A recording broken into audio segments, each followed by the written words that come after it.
probably the most important thing for kids growing up today is the love of embracing change.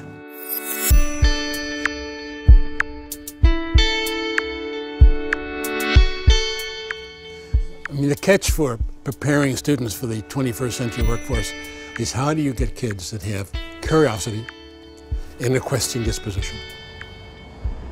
We've called it in the past the gaming disposition. Is that if you look at the disposition of hardcore gamers, such as World of Warcraft, massive multiplayer games, the surprising things you find, contrary to what people think, is these kids, first of all, are incredibly bottom line oriented. They want to be measured because they want to see how much they're improving. And in fact, the most common mantra of a real gamer is if I ain't learning, it ain't fun.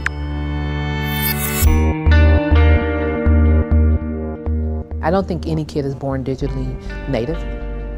I think kids are born consuming media, but I don't think kids are born producing media. So almost any kid that you look at and you say, oh wow, this is a great user of digital media, you can trace back. There's a parent, there's a program, there's something that inspired them and developed them.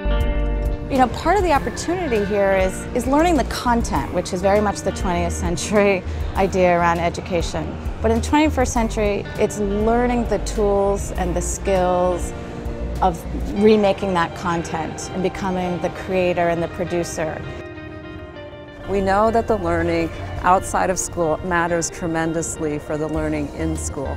So a lot of what we're trying to say about kids' informal learning with new media is part of an already existing set of understandings that educators have of the importance of the home environment, for the peer environment, for the community, for learning that happens in schools. The question is, how can we be more active about linking those two together? We just assumed when we opened the school that digital media would be available at all moments. And we have a technology philosophy around bring it out when we need it and put it away when we don't need it. We have a wireless building, the kids use laptops, and the reason we do that is so that we can put them away when it's actually not the best tool for them to be learning with. We find when we talk about 21st century skills, people often reduce them to skills for the workplace and skills involving technology, and we really are thinking about skills for creativity, for civic engagement, for social life, the full range of experiences that young people will be involved in the future.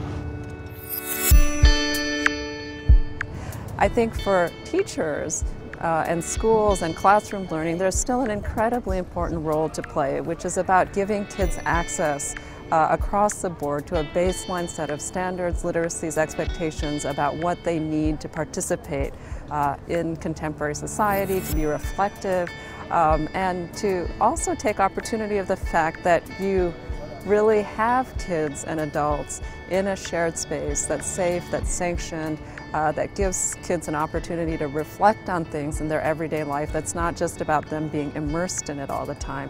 So I think that there are incredibly important functions for schools. What we're saying by valuing informal learning is not that we should abandon formal learning, but that we should get those working together in a much more coordinated way.